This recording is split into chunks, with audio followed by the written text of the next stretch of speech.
आपको कौन-सा विषय सबसे ज़्यादा इम्पैक्ट करता है?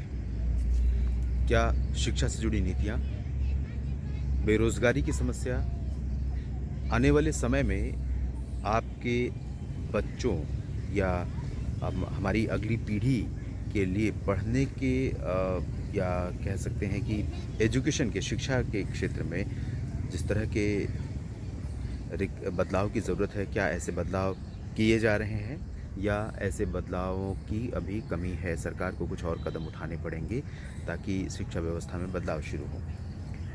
और या फिर सरकार की वो नीतियाँ जो कल्याणकारी हैं, जिन्हें सरकार जारी करती है लोगों के कल्याण के लिए, लेकिन दुर्भाग्य से हम बचपन से सुनते आए हैं कि सरकार के द्वारा जारी किया गया गरीबों के लिए पैसा ₹1 में राजीव गांधी ने जब कहा था तब से लेकर आज तक इसका उदाहरण दिया जाता है कि सिर्फ 18 पैसे 16 पैसे वास्तविक लाभार्थी तक पहुंचते हैं या ज़मीन तक पहुंचते हैं जिसके लिए जिस परियोजना के लिए पैसा जारी किया जाता है। यानी मोर देन 80% जो फंड है वो बिचौलियों द्वारा, दलालों द्वारा या सरकार में बैठे अधिकारियों द्वारा या फिर नेताओं द्वारा खा लिया जाता है या फिर इन सभी की मिलीभगत से खाया जाता है। और बहुत आराम से सारी जो कवायद है वो बहुत आराम से होती है। अगर आपके क्षेत्र में कोई पुल बनना है नहर पर, नाले पर या फिर किसी नदी पर, कितना दुर्भाग्य है कि एक राजनेता या आपके क्षेत्र का विधायक और सांसद जो कि आपकी और हमारी इस समस्या को दूर करने के लिए संसद में या विधानसभा में भेजा गया है और वो पहल करता भी है, लेकिन पहल इसलिए नहीं करता कि वहाँ पर एक पुल बन जाए। पहल इसलिए करता है ताकि उसके बैंक में बैलेंस थोड़ा सा और हैवी हो जाए या उसके बच्चों के या उसकी पत्नी के अकाउंट का जो नंबर है, अकाउंट में जो पैसे हैं वो नंबर बढ़ जाएं। कितना दुर्भाग्यपूर्ण है। लेकिन उससे भी बड़ी विडंबना ये है कि ऐसे ही नेताओं के हमारे क्षेत्र में जब वो आते हैं दर्शन करने या वोट मांगने, तो हम उनके पिछलग्गू हो जाते हैं। हम क्यों नहीं उनका विरोध करते हैं? हम क्यों नहीं अपने गांव के गेट पर एक बोर्ड लगा देते हैं कि इस विधायक का प्रवेश इस गांव में वर्जित है, इस सांसद का प्रवेश इस गांव में वर्जित है? क्यों नहीं उस योजना से जुड़े विभाग या अधिकारी के खिलाफ हम बड़े स्तर पर कंप्लेंट करते हैं? विसल ब्लोअर यानी आवाज़ उठाने वाला। जब तक एक आम आदमी आवाज़ उठाने वाला नहीं बनेगा, सरकार के द्वारा जारी की गई जो योजनाएं हैं उनका लाभ वास्तविक लाभार्थियों तक नहीं पहुंचेगा।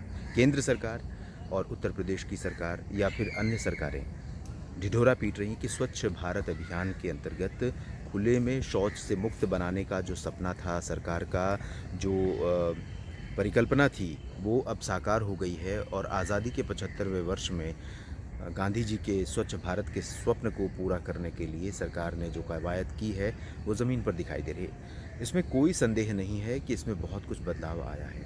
लेकिन आपको बता दें, और आप भी जानते हैं अच्छी तरह से, कि सरकार के द्वारा जो इस तरह की योजनाओं के लिए जारी किया जाने वाला बजट है, फंड है, वो कहाँ पर उपयोग उसका हुआ है। और शौचालय बने ज़रूर हैं, लेकिन लोग प्रेरित होकर खुद ही अपने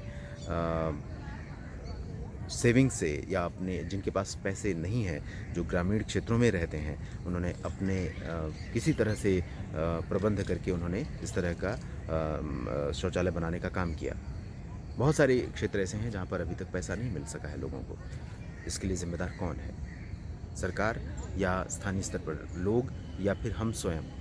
और वास्तव में अगर देखें तो इस तरह की समस्याओं की जड़ में हम ही हैं, क्योंकि जब तक हमें समस्या नहीं हो रही है और जब तक एक आपने कहावत सुनी होगी, बचपन से सुनी है कहावत, कि जब तक बच्चा रोता नहीं है उसे दूध पीने को नहीं मिलता है। तो अगर हम अपनी एक्सपेक्टेशन और हम अपनी जो ज़रूरत है उसको लेकर आवाज़ नहीं उठाते हैं, अगर हम सरकार या संबंधित विभाग के पास चक्कर लगाने की ज़रूरत नहीं है, वहाँ जाकर अपनी आवाज़ बुलंद करने की ज़रूरत है। कोई भी अधिकारी कुर्सी पर इसलिए बैठा है क्योंकि वो आप और मेरी हमारी सेवा करने के लिए। उसको जो सरकारी धन दिया जाता है या सरकारी सुविधाएं दी जाती हैं, इसलिए नहीं दी जाती हैं कि उसने एक पर्टिकुलर एग्ज़ाम पास कर लिया और उसको अब जीवन पर्यंत ये सुविधाएं प्राप्त करने का उसने सर्टिफिकेट ले लिया। जी नहीं, वो अगर उस कुर्सी पर बैठा है तो सिर्फ़ और सिर्फ़ इसलिए बैठा है क्योंकि उसको उस क्षेत्र की, उस डिपार्टमेंट की जो उससे जुड़ी जो जनता है उनकी सेवा करनी है। तो सेवकों से, चाहे वो राजनीतिक हों, प्रशासक हों या शासक हों या फिर प्रशासक हों, अधिकारी हों, इन सब से हमारा जो सवाल करने का की परंपरा है, जब तक ये नहीं शुरू होगी तब तक इसी तरह की व्यवस्थाएं लगातार बदस्तूर जारी रहेंगी। तो इस व्यवस्था को बदलना है।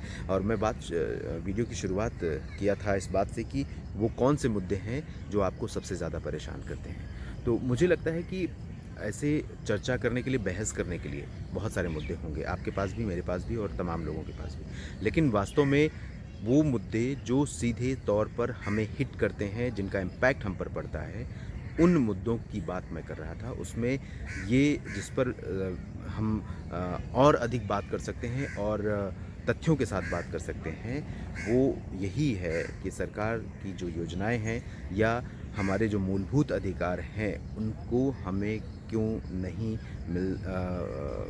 उनके मिलने में क्यों बाधा आती है या उनसे हमें क्यों वंचित रखा जाता है। दायित्व संविधान के बारे में जब भी हम पढ़ते हैं तो अधिकार और कर्तव्य दोनों एक साथ जुड़े होते हैं। मौलिक अधिकार की बात आती है तो मौलिक अधिकारों का हनन न हो, इसके लिए हमें खुद उठना होगा, आवाज़ उठानी होगी। फिर से अगले वीडियो में बात करेंगे कुछ और विषय पर।